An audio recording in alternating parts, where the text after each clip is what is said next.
no regrets, no confusion.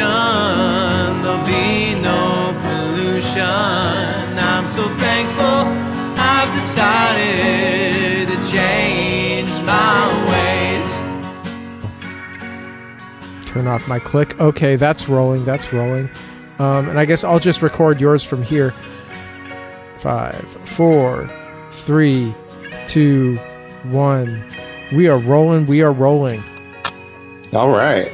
Welcome back to the Leaving Eden podcast. Frog in my throat. Welcome back to the Leaving Eden podcast. My name's Gabriel Hacohen. I am here not with Sadie Carpenter, but with frequent friend, guest, collaborator, Dinah House-Fire. Howdy, everybody. Sadie is on vacation. And we are here to talk about a couple of movies. We're talking about two movies that like an original movie and a remake of that movie. It's Left Behind, based on the Tim LaHaye book series. Mm-hmm. The first one came out in I think 1999 or 2000. It starred Kirk Cameron, and the remake came out in 2014, and it starred Nick Cage of all people. Yes, and I think it's worthwhile to point out that this is sort of accidentally about two movies because we each watched a different version, and then we started comparing notes, and it was like, wait, that's not the same movie. No. So now we get a twofer.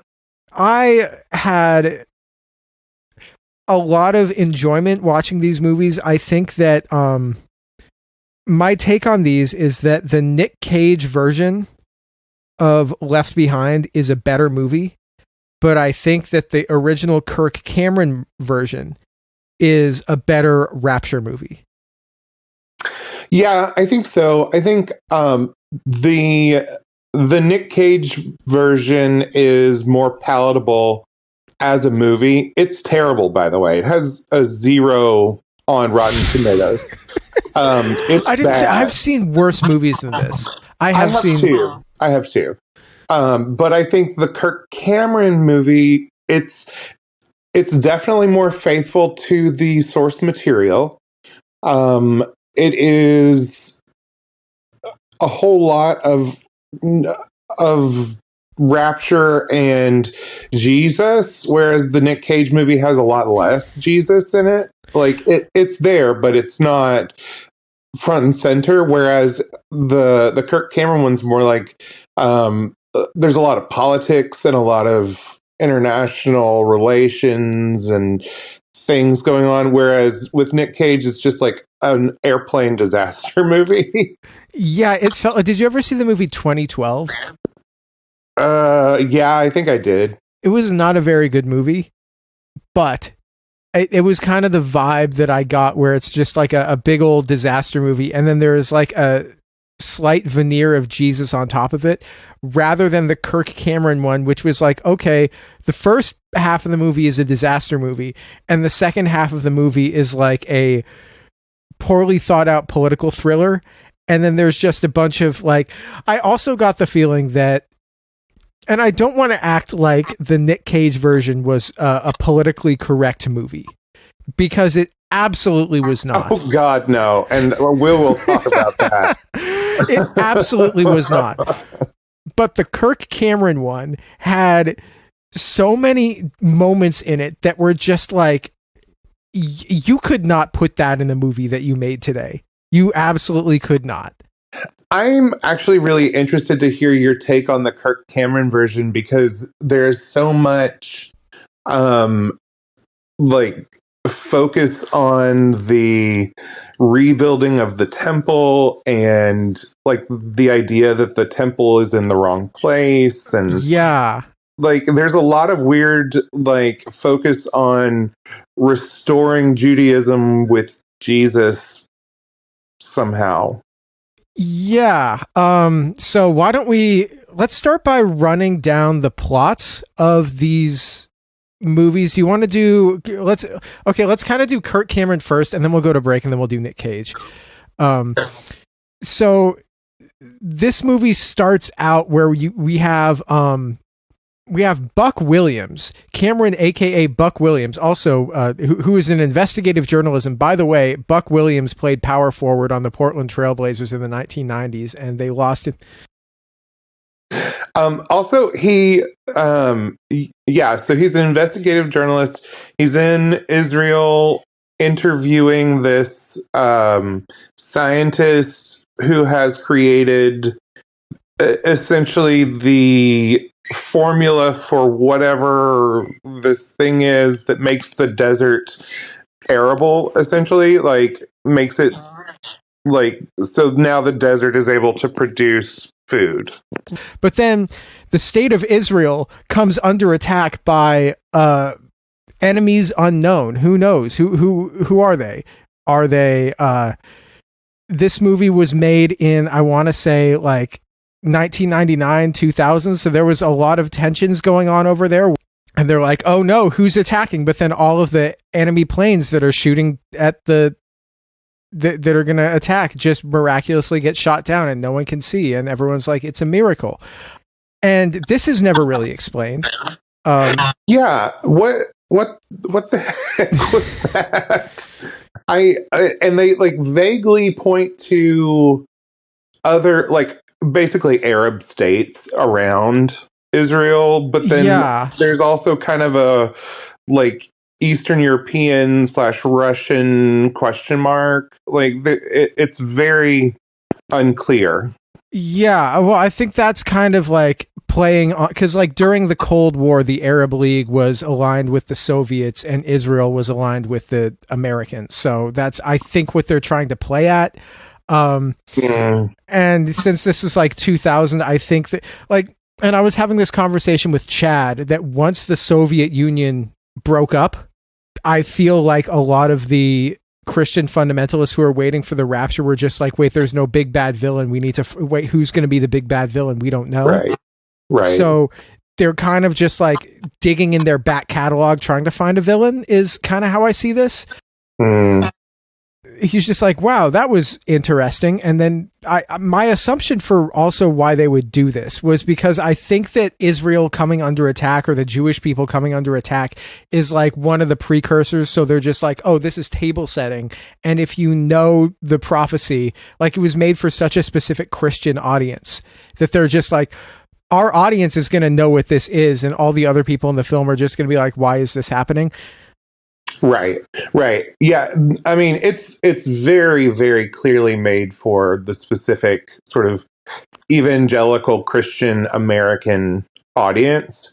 And I think it's worth noting that, like, this is a movie that was actually shown in my church when it came out. Like, really? Yeah. Like, we watched it on like the screen that normally is just projecting like the lyrics to the worship song you're singing, or whatever, or the scripture that the preacher is preaching about.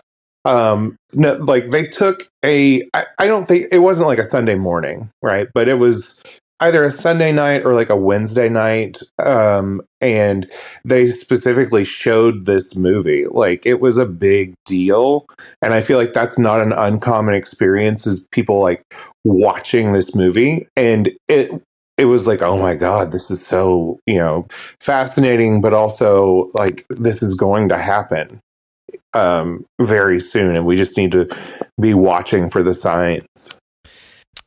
So the main, like, this is kind of almost like table setting at the beginning, but the main emotional through line of this movie is the pilot Ray Steele and his daughter Chloe. Ray is an airline pilot who cheats on his wife, who is a Christian, and he is going on an airplane, like he's flying to like London or something. And when his plane takes off, it's like his son's birthday, and he's missing his son's birthday for the to go to work, I guess. And he has a daughter who is not a Christian, and he has a wife who is a Christian. He has a young son who I guess is not yet to the age of accountability. So, he is on this flight, and at the same time, Buck Williams is on the flight.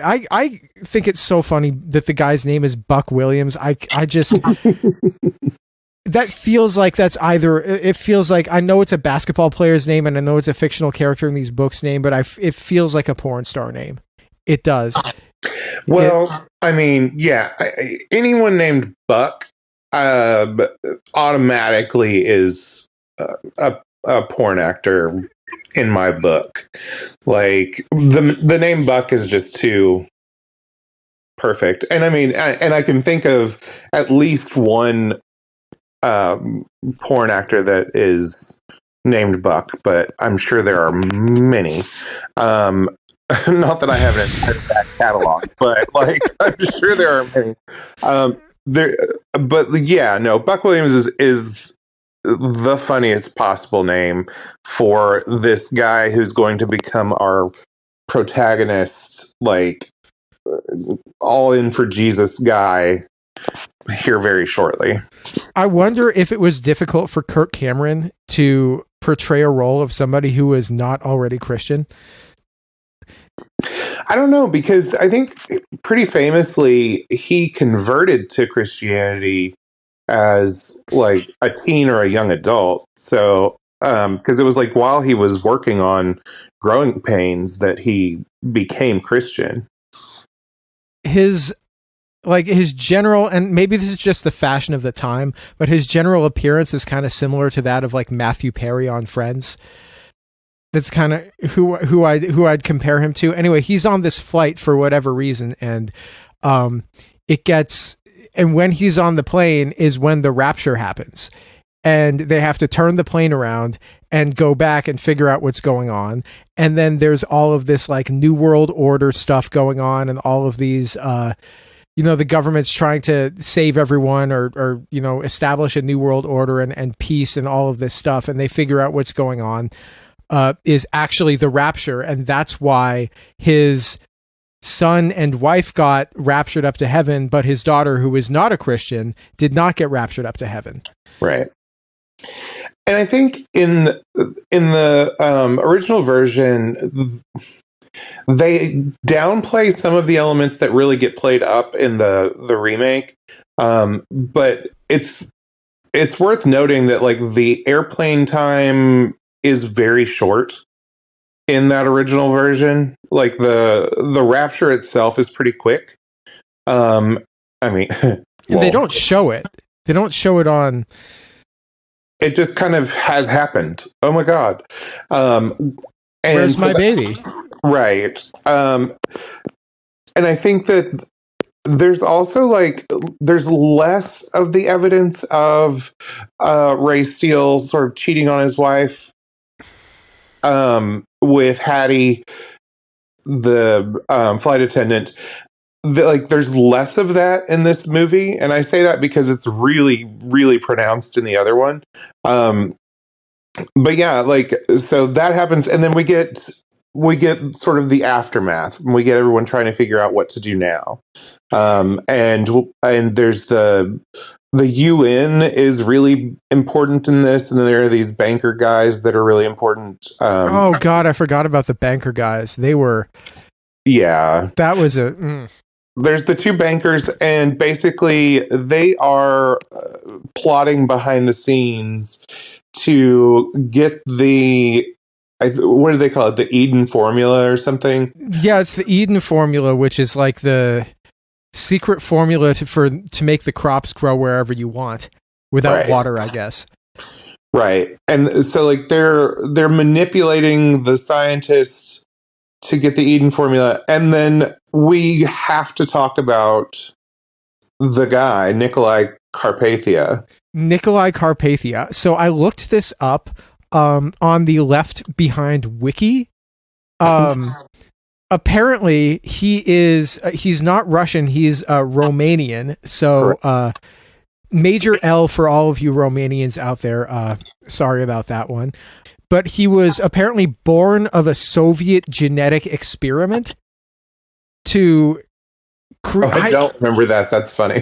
that wasn't in the movie, but I read about it on the, how there's like a fandom wiki for Mhm. For like Game of Thrones or for like Harry Potter or whatever. There's apparently a Left Behind Cinematic Universe fandom wiki with Nikolai Carpathia, and it says that he is the product of some genetic experiment done by the Soviets. So I think that's smart of them, because they can still point the finger back into the devil being like a Soviet guy, or the Antichrist being like a Soviet product.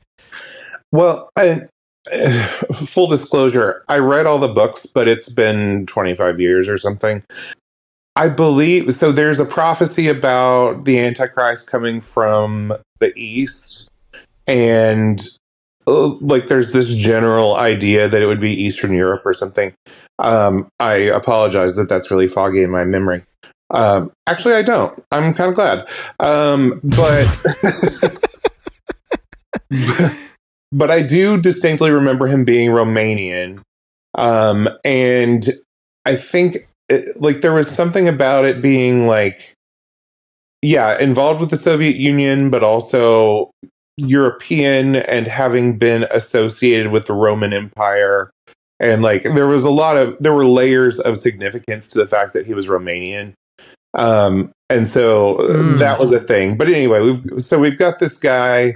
That makes sense though, because they're trying to figure out you have to have the Venn diagram of Roman Empire and Soviet bloc, and there aren't a lot of those. You have basically just Romania at that point, and like Albania, I guess, too. But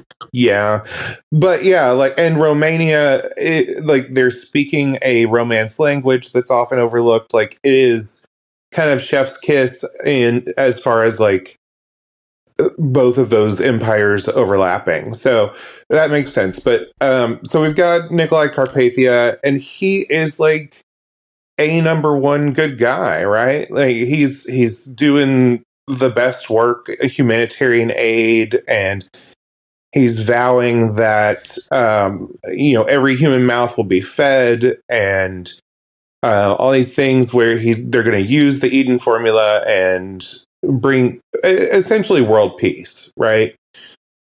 And then behind the scenes, you've got our two banker guys whose names I do not recall. They're not important. They're just shadowy cabal bad guys that are New World Order / They don't say that they're Jewish, but they're like, this is because they have Chaim, what's his name, the Israeli guy who's, by the way, I looked it up, actor is Canadian. I feel like they're doing a Short Circuit 2 to me. They are.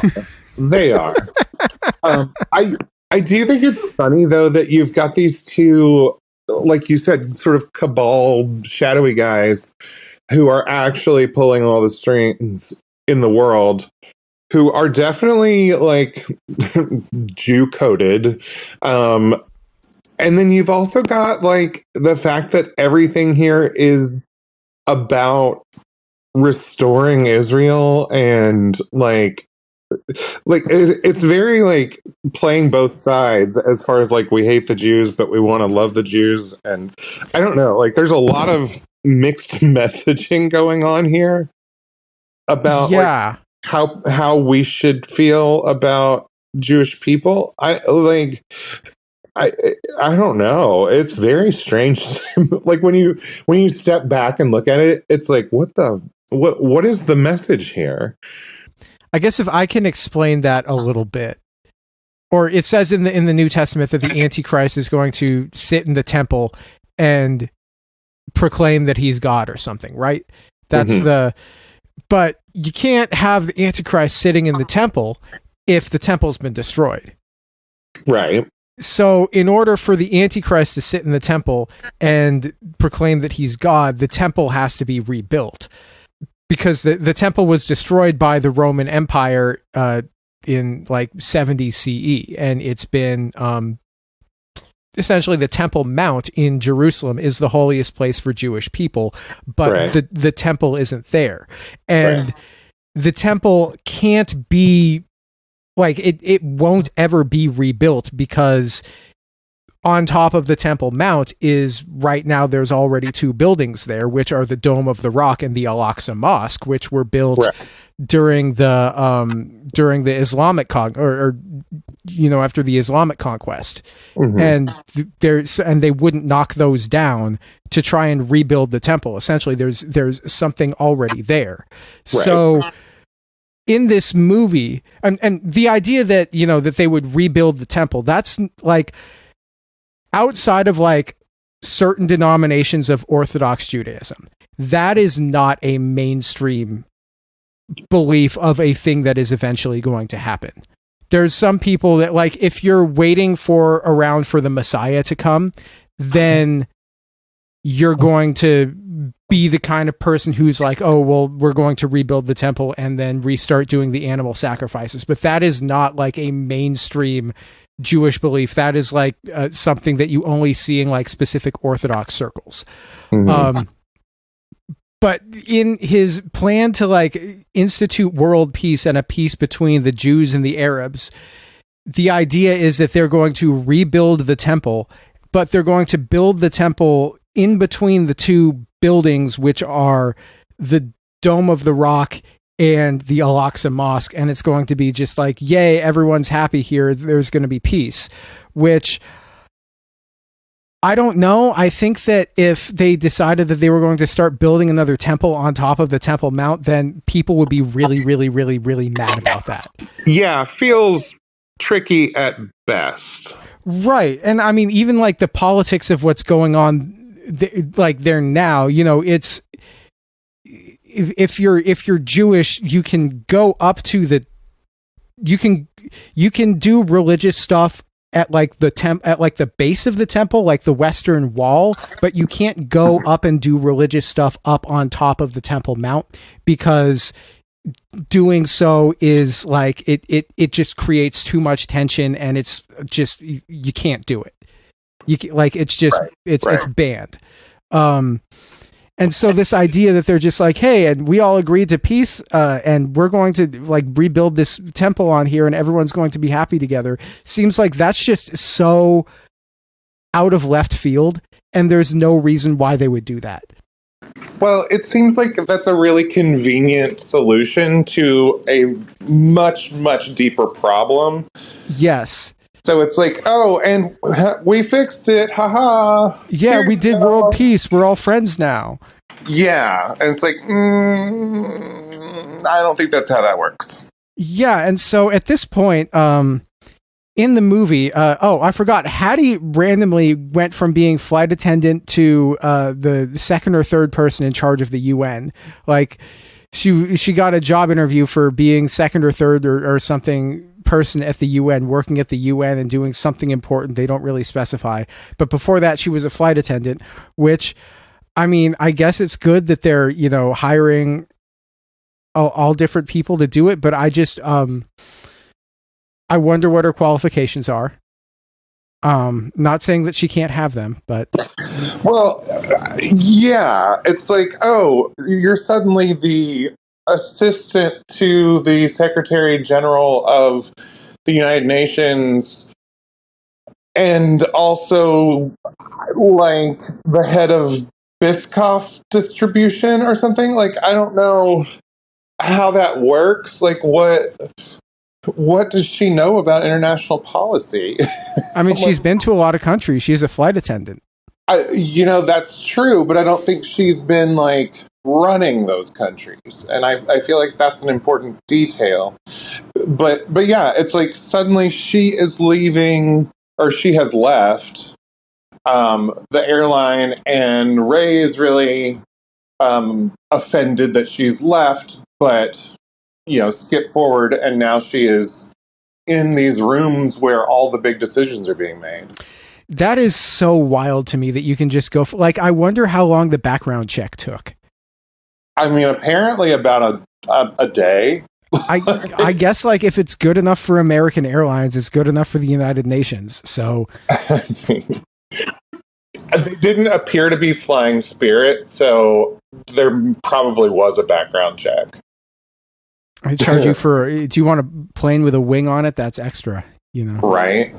Yeah, Ray at this point comes back home, finds his daughter, but his wife and son have disappeared, and they go to church and they find out with a videotape that was left behind by the pastor, like if you're watching this videotape, the rapture has come.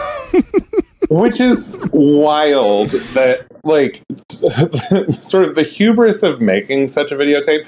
And I am 1,000% sure that they exist. Oh, absolutely. But, like, girl, calm down. If you're watching this, then the rapture has happened. Just, it's wild. But yes, there's a videotape, and it's going to come up several times. That would be a great YouTube video to make.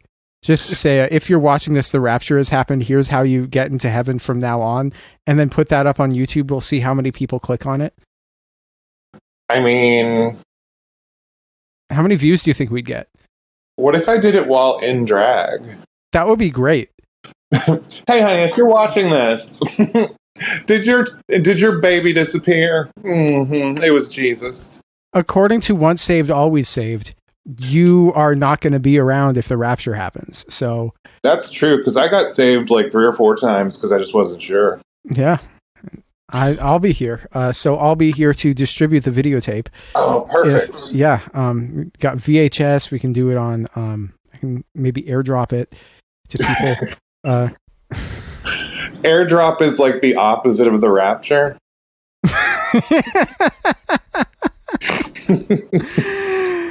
But anyway, the UN manages to take control of the global food supply. And then at the end, Nikolai Carpathia, for some reason, reveals himself to be the bad guy.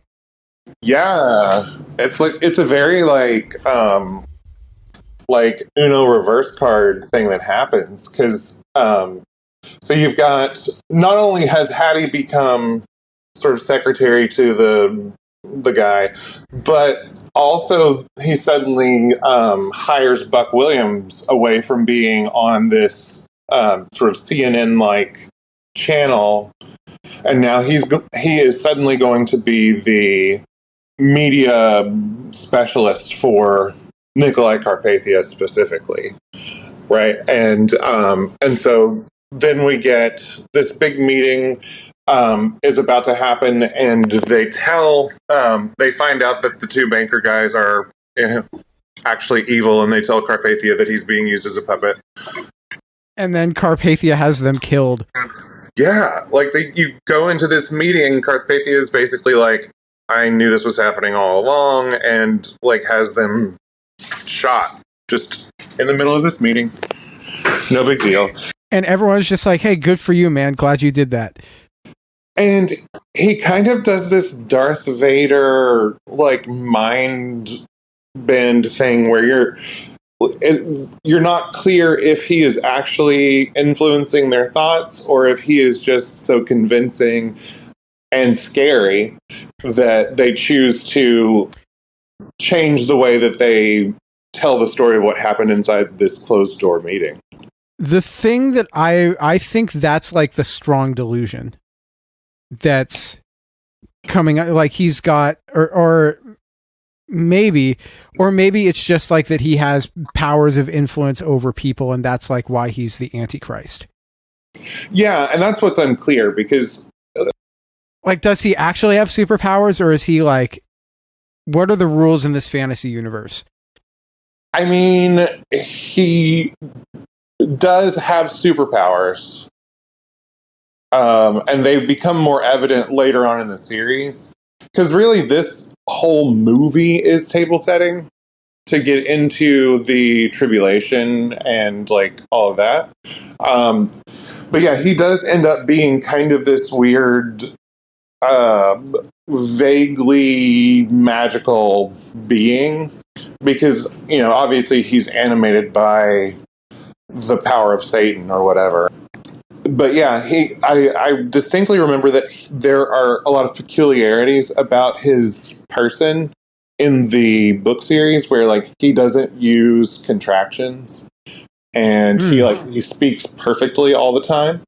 But also there there is going to be some resurrection that happens, and like there are these different elements that are supernatural, at least supernatural adjacent.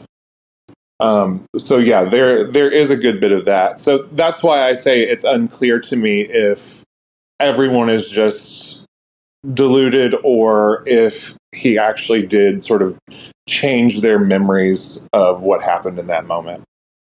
Yeah, and at the end of the movie, when he reveals himself to be the bad guy, everyone from Buck Williams to Ray to everybody else to Hattie is just like, oh no. And then it's the end of the movie. Like there's no resolution to that.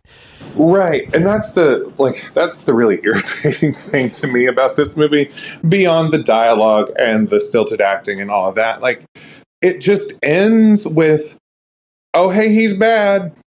And that's it. Like he doesn't really do anything. Like he has those people killed in the meeting, but all it is just setting up a bad guy's in charge of the world now. Oh no. Yeah. like the good guys don't win in this movie.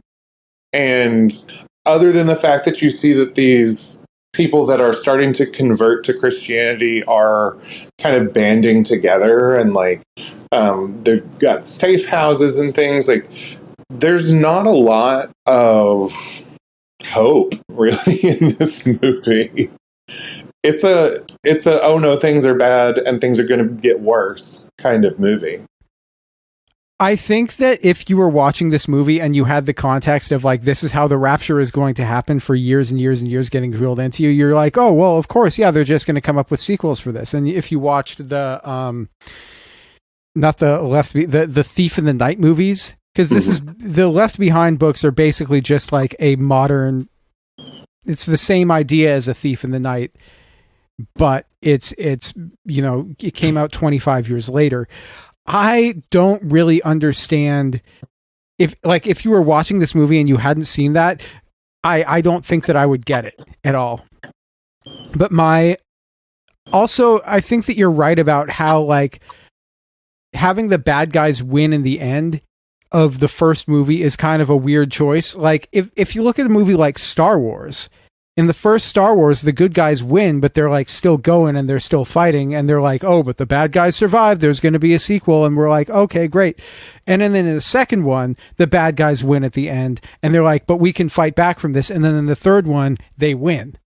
And that's kind of how you do it. This one, I think they got the order wrong. And yeah, like clearly they are building some sort of like attempt, right? Like they're building a community of people who are aware that Carpathia is the bad guy, but all they're building really is like a shelter. Like they're basically like refugees. They're not freedom fighters at the end of this movie. No. Well, I was just gonna say, so like there's a very different tone that is maybe playing into that idea of perpetual martyrdom, or like, I don't want to say this in like a mean, ugly way, but like Christians have a history of relishing persecution. And like that sounds much worse than the way that I mean it, or much more judgmental. There's like a victim complex. Yeah. And like just the way that, martyrdom is glamorized. And I think we've talked about that before. But there's this history of needing to believe that, the first century church was underground because they were being persecuted for their beliefs, and then throughout the ages there have been powers that have been against the church and against the Christian people, which is not to say none of that existed, because some of it definitely did, but it's kind of overblown and overhyped. And I wonder if this is not playing on that sort of emotional, like, knee-jerk reaction of, oh, the underground Christians are being persecuted again, or they're being set up to be persecuted because that's where the world is going to go. Right. And I think that if you're a Christian and you're like, oh, well, the early church was persecuted and then we got to fight and we got to, and we brought ourselves out into the open and eventually we got to the levers of power. We shouldn't forget, that we were once persecuted. That's perfectly fine. Right. The thing that I think was more driving this than anything else is that if you are a pre-tribulation, like pre-rapture or pre-trib, premillennialist, then there's a very specific order that things have to go in. Correct. And you can't really deviate from that order because it would make the story better. So you can either do what this movie did and just have the story, the first movie, end in a weird place, or you can do what the Nicolas Cage version did, which was just have the first movie be like a very specific short disaster movie, and it's just going to be on like, how do people survive in the like 3 hours after the rapture happens. Right. Yeah, they take and we haven't really gotten into that movie yet, but that approach to this material really expands a lot on what I would consider kind of that table setting, like it kind of just setting the scene for the tribulation, which is what really Left Behind is about. And like they create that disaster movie, whereas in this film, it really is just the first, 20 minutes or so you get through that, and then you've got the rest of the film. Something that I don't want us to miss in this is that they make a point of there being the videotape of the pastor explaining, if you're watching this, then the rapture has happened. But they also make a point that the co-pastor did not get raptured because he taught the word, but he did not believe. And like he has all this regret. And I thought that's very pointed at like the church. And that people, if you're not actually believing, you're just saying the words, then it doesn't work that way, and you haven't, done the spell right or whatever.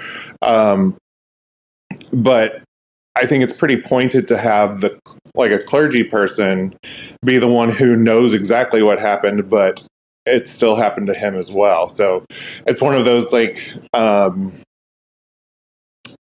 work out your salvation with fear and trembling kind of moments where someone who is professed to be a Christian and is one could argue, professional Christian, is not actually saved. And so you need to be worried about whether or not you've actually been saved or if you've just gone through the motions. Yeah, that felt very like, some people have religious trauma behind this. Probably. If and there was the whole, if the rapture happened, are you sure that you would be one of the saved, or are you 100% sure, or are you 99.999999999% sure? Right. Like, there you go. That's the difference there.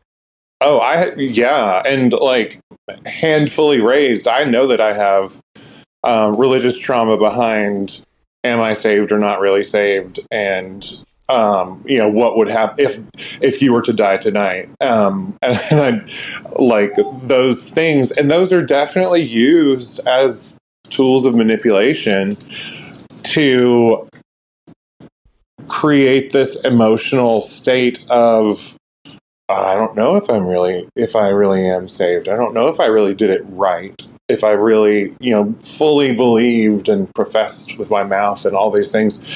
And I mean, I distinctly recall 1 year at church camp, because basically every night they've got these great, and it wasn't cry night because that was a different night, but it was my cry night. where I was just like, I don't feel saved.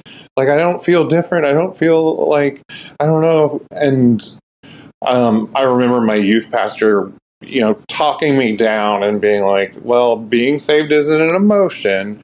And so, it can be true and you might not feel that or whatever. And I was just so worried that I hadn't done it right. And I was so worried that I didn't feel like a brand new person. Even though I'd, been saved years, like a few years earlier. So it wasn't like it was a brand new thing. But yeah, there's definitely trauma points all over this movie, but specifically, I think that preacher is put there to provoke some of that. Do you want to go to break and then we'll come back and talk about the Nicolas Cage one? Yeah, sounds good. Hey, Sadie here. If this is your first time listening to the Leaving Eden podcast, make sure you go back and check out episode 57. It's a primer episode for new listeners. That episode tells my personal story and gives you all the terms and information that you'll need to know going forward. Also, check out our cult true crime series, The First Family of Fundamentalism, so that you can get the whole cult story. If you like our show, you can support us by joining our Patreon, where we have extended and uncensored episodes as well as other bonus content available. You can also join in the discussion in our Facebook group. That group is called Eden Exodus. Tell a friend, tell a family member, tell your worst enemy. The Leaving Eden podcast is a fully independent podcast, and we really appreciate your support. Now, back to the show.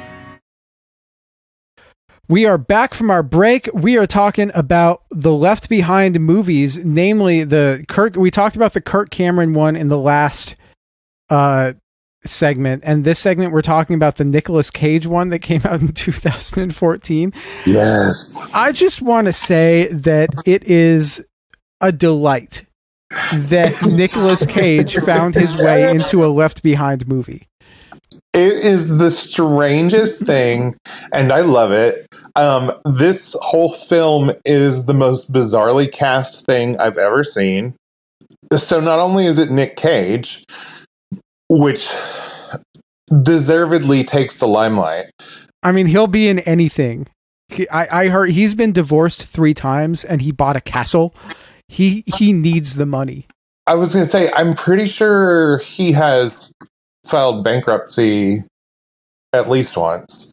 And I don't say that with distinct pleasure or anything. Like, I'm sorry that he's had hard times, but it's kind of on brand that he does these weird movies, and he's been in beautiful movies, by the way. Like, Adaptation is a great movie.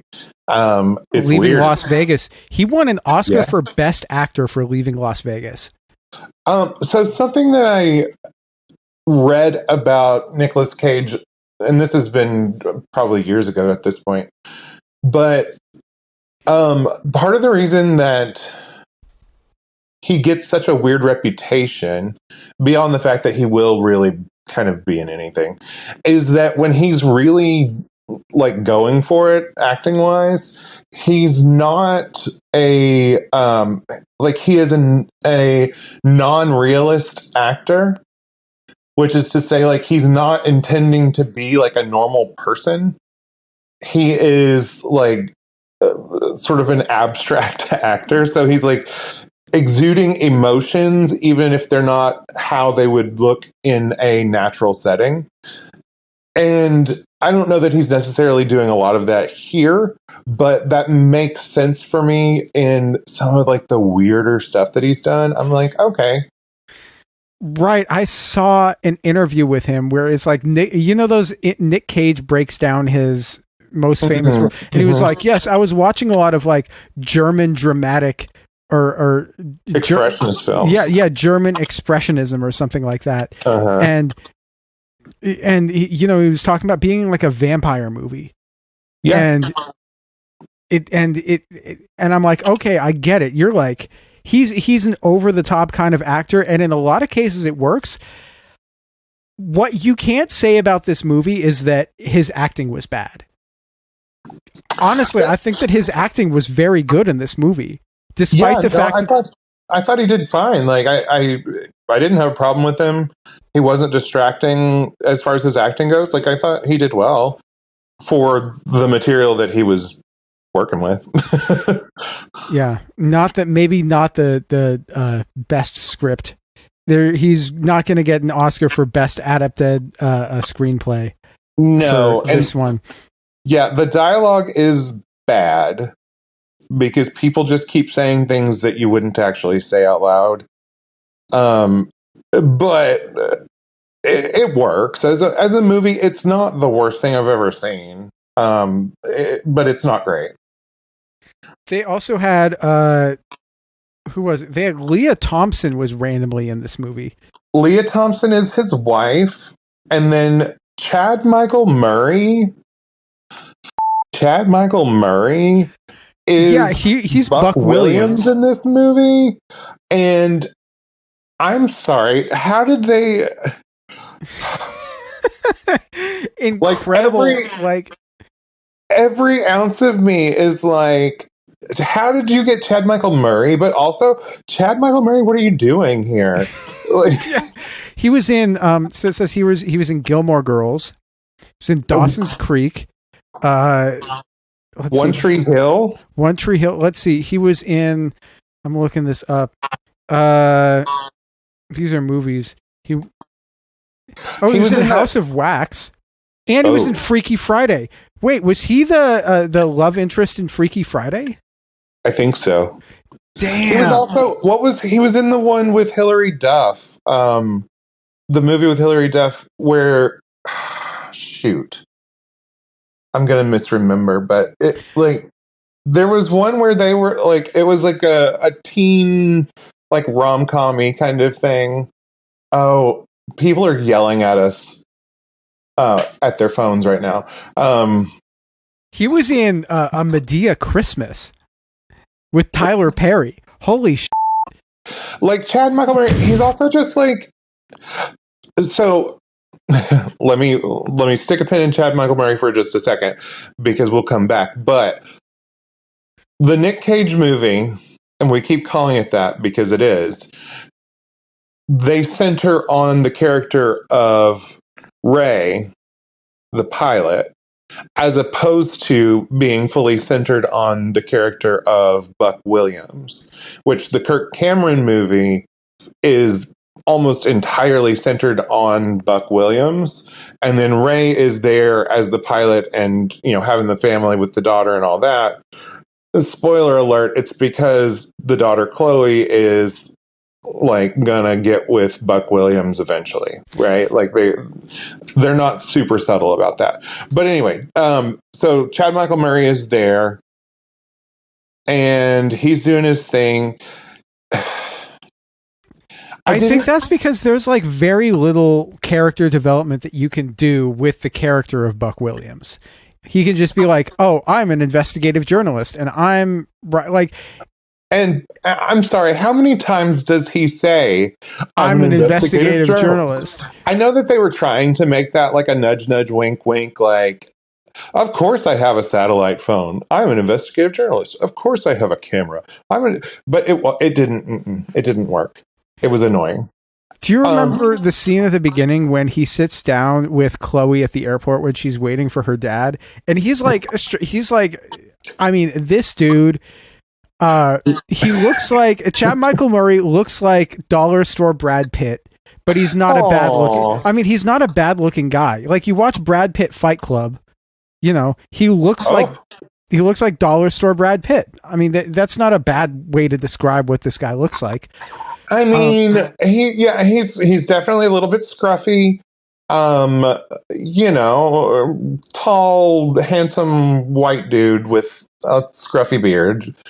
And looks a little rugged because he's supposed to be jetting off to all these locations to get these news stories and whatever. So the airport conversation with Chloe, that was upsetting to me, that this dude's talking about he's I witnessed a woman die from a tsunami. Yes, and she's into it. She's damn, tell me more. and it's like, yeah, pwn the Christians, like I will be honest that for the first hour of this movie, I was rooting for the worst things. Like I was like, okay, Chloe needs to tell her mom to F off. Like the Christians are actually the worst in this movie, and they are. For the first hour, you're just like really annoyed and they're obnoxious. And I'm rooting for Ray to cheat on his wife with Hattie because the wife seems like a frigid bitch. And it's like, He wanted to go to London and see U2 for his birthday, and she was like, nah, we're going to stay home and talk about Jesus. And he's like, fine, then I'll take my flight attendant. You can't go. yeah. And I noticed that they flipped it in this one where Chloe came home for dad's birthday. Not the son's birthday. Not the son's birthday. And then the dad blows her off and so that he can go to London and screw his mistress and see Bono, which presumably Bono would have been raptured anyway. So like I did see U2 once at Bonnaroo, and I heard they put on a great show. Yeah, they were really good. I might not have been entirely sober at the time, but it was a really fun experience. I know somebody who went to one of their shows at the Las Vegas Sphere. Ooh. Yeah. Do they use the whole like surface and do the whole thing? Yeah. Oh yeah. Like on the inside, apparently it's an amazing venue to see concerts. Like if you're, playing arenas, you can design a special show. Concert tickets cost so much these days. Yes, they do. And if you're going to play a concert that costs that much money, you got to make it worth it to people. And from what I've heard, having a venue like the Sphere makes it so that you can actually make it worth it to people to charge whatever it is you charge. The Sphere's cool as hell. I haven't been inside. I've only I've driven by it and stuff. But when you fly into Vegas, like you fly in and you can see it really well. And it's, from what I understand, like the whole inside, obviously it's a Sphere, spoiler. But it's all essentially a screen that wraps entirely around you. And so they can do these really immersive graphics and videos and things. But because of that, because it wraps around, it like you have to specifically design those graphics and those videos and all of that for that sort of screen experience that's much different from having a like rectangular screen like you normally would in a venue, like an arena or whatever. And so it's supposed to be really cool. And I would be down to go see U2 in the Sphere. That would be freaking awesome. Yeah, I think that the Sphere is one of those things you could only ever build it in Las Vegas. If you built it anywhere else in the world except for like, you could probably build it in Singapore if you wanted to. You could probably build it in like Dubai or Abu Dhabi. I was going to say Dubai, I think, has a spherical building, but I don't know that it's a concert venue. Yeah, I'm like, there is not a ton of places where you could build something that garish and have it be okay and have it be like accepted by the people. That's fair. One of the things that like I find charming about the Sphere is that they do different stuff on the outside of it. So like they'll have like an emoji winking at you or just cute stuff or they'll do, geometric graphics and things. And it's just like, oh, that's nice. But yeah, only in Vegas. If that were here. Oh God, no. Wow. Anyway, my thought about them changing it so that he's missing his own birthday rather than his kid's birthday is that if you go to miss your kid's birthday so that you can cheat on your wife, you can't come back from that. In the eyes of the audience, you can't come back from that. If you miss your own birthday to do something that you want and your wife is being annoying and Christian, then you can kind of come back from that. Yeah, that's true. I think, but the crux of it was that he was, yes, missing his birthday, but he was blowing off the daughter coming home and he lied about the fact that he had been called into work, because obviously he had planned it, or else he wouldn't have U2 tickets. Yeah, this is clearly something that he planned in advance. And when his daughter was, talking to Buck Williams, she was given the envelope with the tickets in it, and that's how she found out that, he planned this in advance. It wasn't like a last minute thing and he was lying. And she wrote, "This is the worst day of my life" on the envelope and gave it to him. So that's I must have missed that somehow. Oh, yeah. That was a small detail. But they get on the plane. The people on the plane are...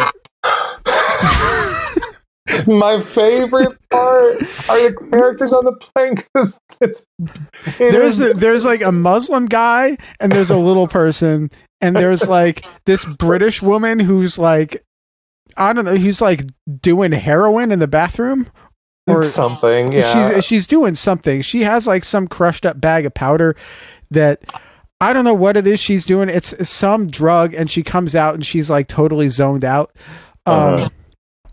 And then there's the lady with dementia, and there's the Texas guy. Oh, him. And there's the Asian guy with that's talking about like the government's working on a secret jet engine that can get New York to London in 6 minutes, and everyone's just like, yeah, sure, head. He keeps coming up with the like most bizarre conspiracy theories, and it's like, it's aliens. Aliens abducted all the people out of this plane. Maybe they're in another dimension. Maybe they're invisible. Yeah, like wild. But so the cowboy guy is an actor who, and this is like deep cut, so feel free to do whatever with this, but he was on the first season of Will and Grace. Really? Yeah, and he played essentially the same character, where he was this guy from Texas who had all these business dealings in New York, and Will was his lawyer, and then Grace was designing his New York apartment for him, and then eventually he comes back, and like Will and Grace have to watch his kids on Halloween, and like it's a whole thing. But I very distinctly, like, he's a very distinctive actor, and I was just like, holy shit, it's the guy from Will and Grace, because I've only watched that series 74 times. And so, like, that was cool to see him in another situation, because he's not someone that you really see a whole lot of. And so I would have to do a deeper dive into that actor and his, IMDb page, but that was kind of nice to see. But yeah, I texted you, and I was just like, and this is how we figured out that we were watching two completely different movies. I was just like, this movie has it all. It has a little person who is yelling at a Muslim guy to leave him alone, and it's got a lady who thinks that her husband has gone to the bathroom for hours and keeps saying we're home every time the seatbelt light goes on, and it has a conspiracy theorist and a guy who keeps proclaiming his profession. It's got everything. There was also the woman who was married to the football player with the daughter. Oh yeah, yeah. So then the little person is like writing down that he needs to make a bet, right? Because the daughter is like, "Oh, my daddy plays quarterback for the Jets," and then she's like, "But his arm is injured," and then this dude's like, "I need to place a bet on that right now." Like, I mean, you do know, like, if that information got out there, people would be like, "Oh, me up. Where's my FanDuel? Let me get my player props out. What are we doing?" Like. And man, that is so funny. And they, but like the Muslim dude offers to put the little person's bag in the top storage, overhead, yeah. And he's the dude is such an asshole about it. He's like, "Why? You think I can't do it myself?" And it's I mean, he literally is not tall enough to do it himself. He's not, and like, the Muslim guy is just being nice. Like, he's just a nice dude. And then later on in the movie, when the rapture has happened, he's like, maybe we should say a prayer. And the little guy's like, to who? Your God or my God? And it's like, It's the same God. it's like, relax, It's guy. just like to anyone, you know, like this just. But the funniest, there was just a really funny scene when like the people start disappearing. The people disappear, and the Muslim guy's like, you just see him go like, Allahu Akbar. It's just like, oh my God. Just the exclamation. Like, and I know that's just a totally normal It's a normal thing. Yeah. normal thing to say, but it's just the way that he's like, the way that it was in that moment was so fucking funny. I don't know why it was so funny. I don't know. Like, and he honestly is the most innocent person in this whole movie, because everyone else is a little bit of a. You know what? It's an airplane movie, and the Muslim guy is the only one who can act not like an insane movie. I call that progress. You know, it is, although they do actively accuse him of terrorism while they're in the airplane. Yeah. And he's like, it's not a car bomb, dude. Like, he disappeared. He literally says it's not a car bomb. I just want to know, like, if they made this movie, and I guess they did make this movie 20 or 15 years earlier, but if they'd made this movie, like, what? I don't know. Can we discuss how this film exists in a non-existent timeline? Yes. Like, this is a movie that was released in 2014 that does not exist in a post 9/11 world. Right. You can go right up to the gate. Yeah. If you're waiting for somebody, you don't have to wait in the waiting area. Well, and eventually the woman that freaks out and thinks that her husband is paying everyone to kidnap her daughter, which that's a whole nother thing. Like I said, this movie has everything. She pulls out a freaking gun. How did she get a gun onto the plane? I know that TSA is whatever, but a gun, like a whole ass handgun. Oh, no, that was because the air marshal got raptured. Oh. There was just like a Buck Williams goes up into the cockpit to hang out with Ray. And he says, yeah, the lady got a gun. And he's like, where'd she get a gun from? Air marshal. They're like, oh, okay, cool. And they don't address it again in the film. Literally. You know who we could really use at a time like this? The air marshal. I mean, if the air marshal hadn't been raptured, he would have been useless, and he wouldn't have had to pull the thing to make the air masks come down and like depressurize the cabin.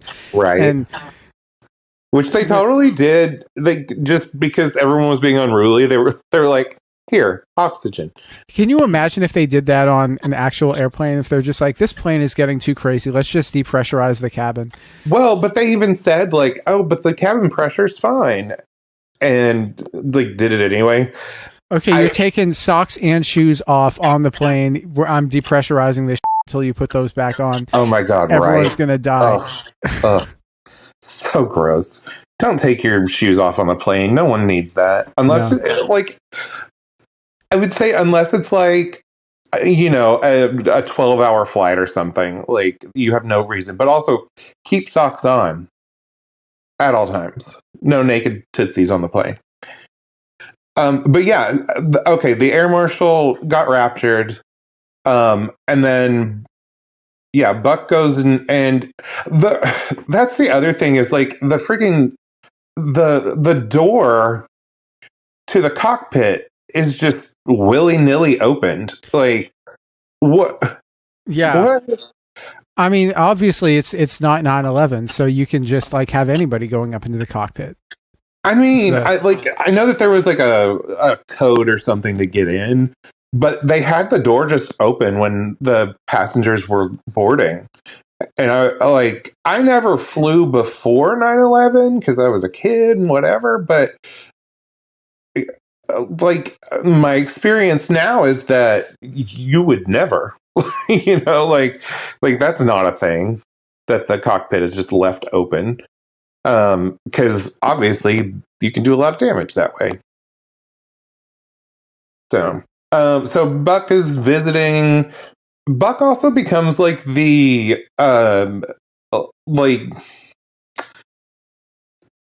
the air marshal pro temp almost. Like he just is the one. He's an investigative journalist, so right, which does not qualify him to manage people and manage panic crowds. Like it qualifies him to maybe ask them questions or take pictures, which he does weirdly. Like he's trying to get the scoop while he's in the airplane.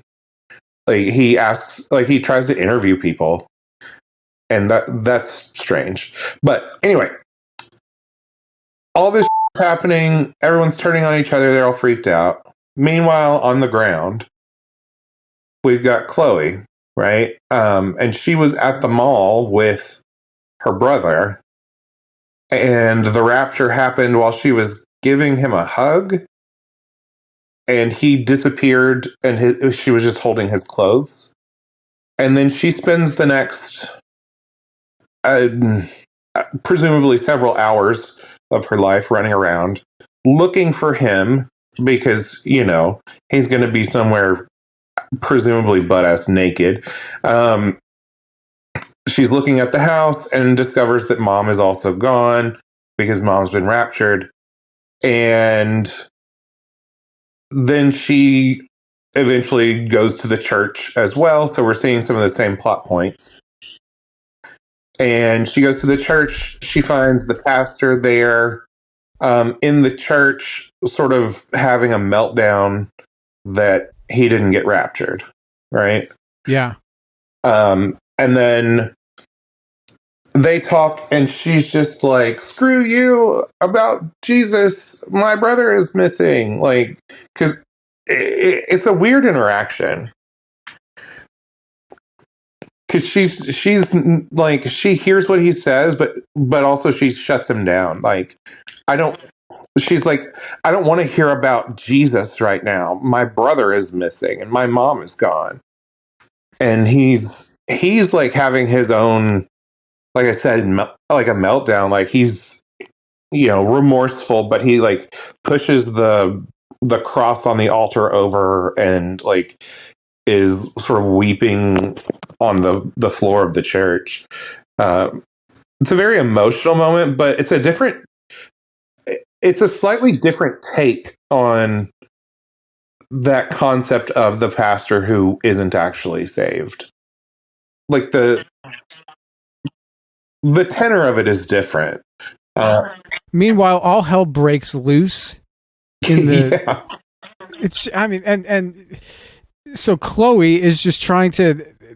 I guess she finds out that her dad is like. Oh, because there was like a mid-air collision with another plane where the pilots had been raptured. And so they were losing fuel. And so they decided to turn around and go back to New York. And Chloe is like, my dad is dead. She thinks that her dad is dead. And she decides to try to jump off of a bridge. But at that moment, she gets a phone call from the satellite phone saying that they need a runway. Okay. And so she has to go and like clear, like get in the pickup truck and like drive through a bunch of traffic cones to clear a highway. So this is this isn't where the movie goes off the rails, because the rails have been gone a long time ago, but it gets completely buck wild when, so she watches the school bus go over the side of a bridge, because I guess the driver had been raptured, but, it was just full of kids and they all got raptured too, so it's fine. And she's like, that's my brother's bus. Oh my God. But yeah, then she gets in a pickup truck, and I guess, so the premise is that all of these planes are crashing / freaking out and emergency landing and whatever. So the runways of all of the airports are completely blocked and congested. And so she gets a motorcycle. Yeah, she gets a motorcycle and she figures out, oh, well, because no one's driving right now, we can use a stretch of highway, which, if I am not misremembering, is the reason that the interstate highways were constructed. Yeah. There's just like they're building a new highway, but it wasn't done yet. And there was a bunch of construction equipment on it. And so she has to clear the construction equipment. Yeah. And but then they can't see where the highway is when they're trying to come into land. So she gets a bunch of gasoline and she blows up an ambulance so they can see it. Which would be my first choice, obviously. Yes. Yeah, no, they need a marker because their guidance system is down, and at this point they have no fuel. They're literally just gliding in, and they don't have the ability to sort of counter thrust to slow down.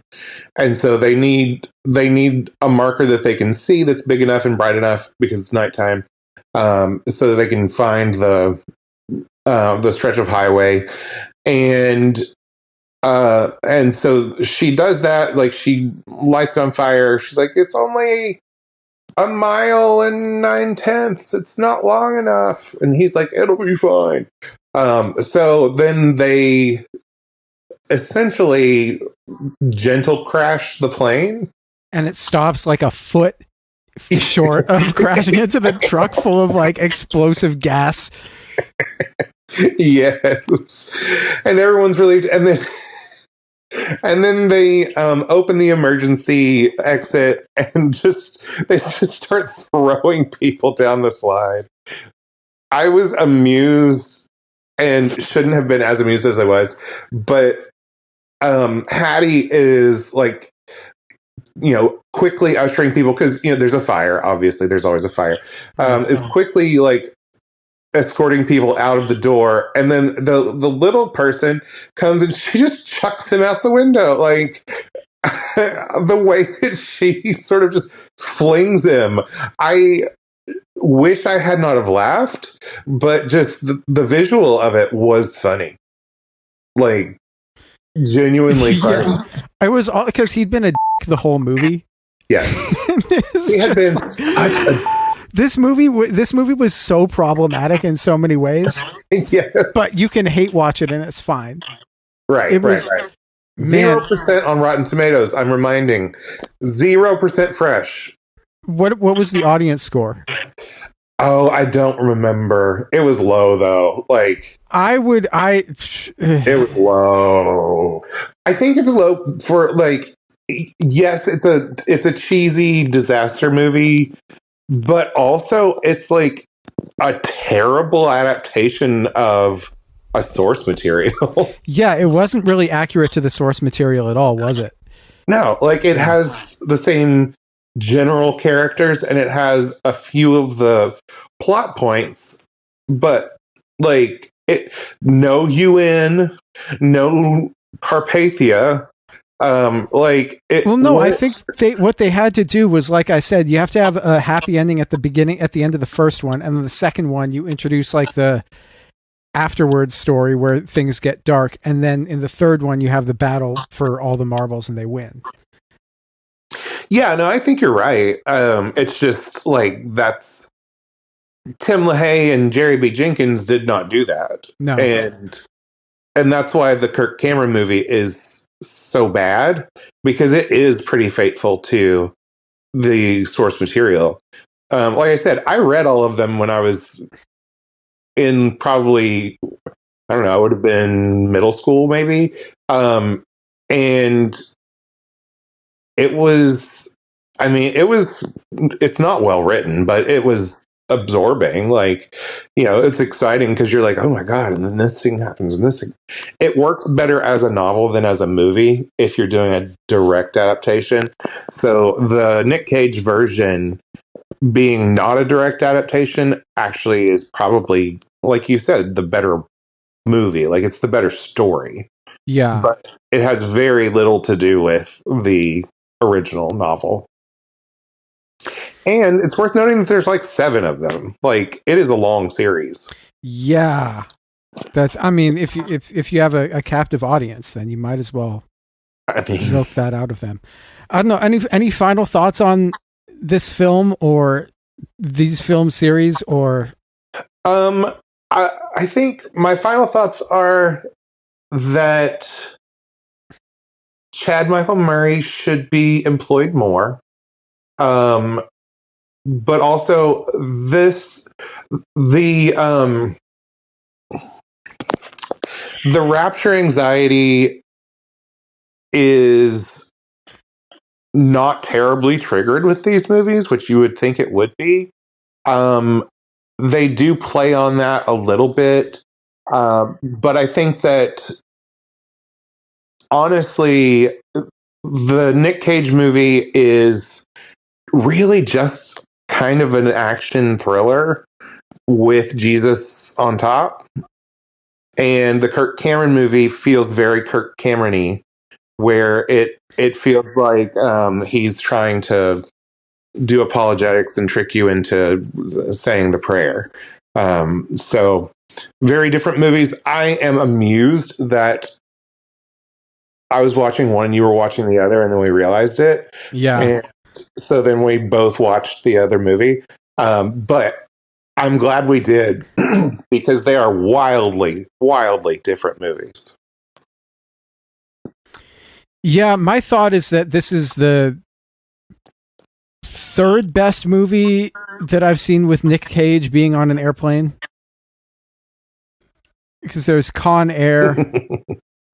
I mean, Con Air, it's a banger, yeah. Lord of War, that one too. I think he was on an airplane in that. But yeah.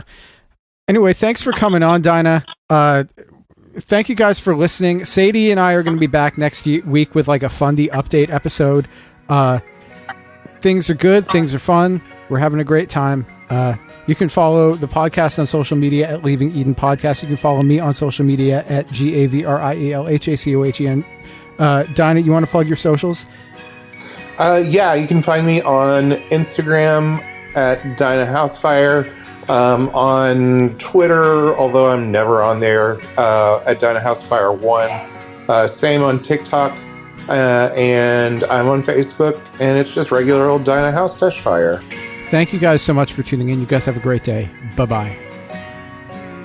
But old rolling river of time healed me in too many days. No regrets, no confusion, there'll be no pollution. I'm so thankful I've decided to change my ways. I'm so thankful I decided